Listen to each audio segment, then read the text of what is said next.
നമസ്കാരം, metro star പ്ലസിലേക്ക് സ്വാഗതം. Big boss Malayalam season 6 അവസാനിച്ചെങ്കിലും മത്സരാർത്ഥികളെ കുറിച്ചുള്ള ചർച്ചകൾ ഇതുവരെയും അവസാനിച്ചിട്ടില്ല. പ്രേക്ഷകരുടെ പ്രതീക്ഷകളും പ്രവചനങ്ങളും യാഥാർത്ഥ്യമാക്കിക്കൊണ്ട് ജിൻഡോയാണ് വിജയ കിരീടം ചൂടിയത്. ജിൻഡോയ്ക്ക് ആരാധകരുടെ വലിയ പിന്തുണയാണ് ഉണ്ടായിരുന്നത്. സീസൺ 6 തുടങ്ങിയ ആദ്യ നാളുകളിൽ ബിഗ് ബോസ് ഹൌസിനുള്ളിലും പുറത്തും മണ്ടൻ എന്ന വിശേഷണം ലഭിച്ചയാളാണ് ജിൻഡോ. അവിടെ നിന്ന് കിരീട നേട്ടത്തിലേക്കുള്ള ജിൻഡോയുടെ യാത്ര അതിശയിപ്പിക്കുന്നതായിരുന്നു. ആരെന്ത് പറഞ്ഞാലും ക്ഷമിക്കാൻ പഠിച്ചതുകൊണ്ടാണ് കിരീടം നേടാൻ സാധിച്ചത് എന്നാണ് ജിൻഡോ പറയുന്നത്. സെല്ലുലോയിഡ് മാഗസിൻ എന്ന യൂട്യൂബ് ചാനൽ സംഘടിപ്പിച്ച ഫാൻസ് മീറ്റിൽ പങ്കെടുത്ത് സംസാരിക്കവെയായിരുന്നു ജിൻഡോയുടെ പ്രതികരണം. ക്ഷമ വലിയൊരു ആയുധമാണെന്നത് ബിഗ് ബോസ് തന്നെ പഠിപ്പിച്ചുവെന്നും ജിൻഡോ പറഞ്ഞു. ജിൻഡോയുടെ വാക്കുകൾ ഇങ്ങനെയാണ്: ഇവിടുന്ന് പോയ ആദ്യ 2 ദിവസവും ഞാൻ മിണ്ടാതിരിക്കുകയായിരുന്നു. കാരണം അമ്മയ്ക്ക് തീരെ വയ്യ, അമ്മ അത്യാവശ്യം ബിഗ് ബോസ് ഒക്കെ കാണുന്ന ആളാണ് എന്ന് എനിക്ക് അറിയാമായിരുന്നു. അവിടെ ചെന്ന് വെറുതെ അടിയും പ്രശ്നവും ഉണ്ടാക്കി വിഷമമാക്കേണ്ട എന്ന തരത്തിലായിരുന്നു.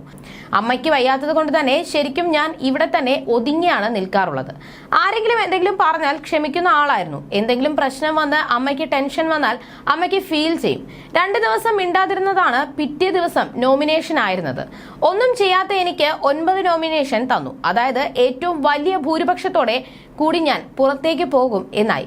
അപ്പോൾ മനസ്സിലായി അമ്മയ്ക്ക് കൊടുത്ത വാക്ക് ശരിയാകില്ല എന്ന്. എന്നെ അവിടേക്ക് വിടാൻ പേടിയായിരുന്നു. കാരണം ഞാൻ ആരെങ്കിലും പിടിച്ച് ഇടിക്കുമെന്നായിരുന്നു. പക്ഷെ അവിടെ ചെന്നാൽ നമ്മൾ ഇടിച്ചു പോകും കേട്ടോ. റോക്കി ഇടിച്ചതിൽ ഒന്നും പറയാൻ പറ്റില്ല. എന്റെ ഇവിടുന്ന് പോയ സിറ്റുവേഷനിൽ പണ്ടേ ഇടിച്ചേനെ. റോക്കിക്ക് മുൻപ് ഇടിക്കേണ്ടയാൾ ഞാനായിരുന്നു. റോബിനും രജിത് കുമാർ സാറും പുറത്തു പോകാനുണ്ടായിരുന്ന കാരണം എന്തായിരുന്നു എന്ന് ചിന്തിച്ചിട്ടുണ്ടോ? റോബിൻ ആ സീസണിൽ നിന്നിരുന്നുവെങ്കിൽ വിന്നർ ആയേനെ. രജിത് കുമാർ സാറും വിന്നർ ആകേണ്ട ആളാണ്. അതേ സിറ്റുവേഷനിൽ അവർ പെരുമാറിയതുപോലെ എന്റെ കൺട്രോൾ തെറ്റി. ഞാൻ എന്തെങ്കിലും ചെയ്താൽ പുറത്തു പോയേനെ. അത് സംഭവിക്കാതിരിക്കുക എന്നതാണ്. ഒരു നിമിഷം നമ്മൾ ചിന്തിച്ചാൽ നമ്മൾ അടിക്കില്ല. എനിക്ക് അവിടുന്ന് കിട്ടിയ ബോധമാണ് അത്. റോക്കി അവിടെ അടിച്ചു. റോക്കി നല്ല ഗെയിമർ ആയിരുന്നു. ഞാൻ അവിടെ കയറിയപ്പോൾ ഓപ്പോസിറ്റ് ഗെയിമർമാരായിരുന്നു എന്റെ മനസ്സിൽ സെറ്റ് ചെയ്ത ആളാണ് റോക്കി. റോക്കി അടിച്ചപ്പോൾ റോക്കിക്ക് പോയി.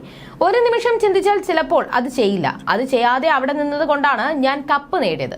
ക്ഷമ വലിയൊരു ആയുധമാണെന്നാണ് ബിഗ് ബോസ് എന്നെ പഠിപ്പിച്ചു എന്നും ജിൻഡോ പറഞ്ഞു.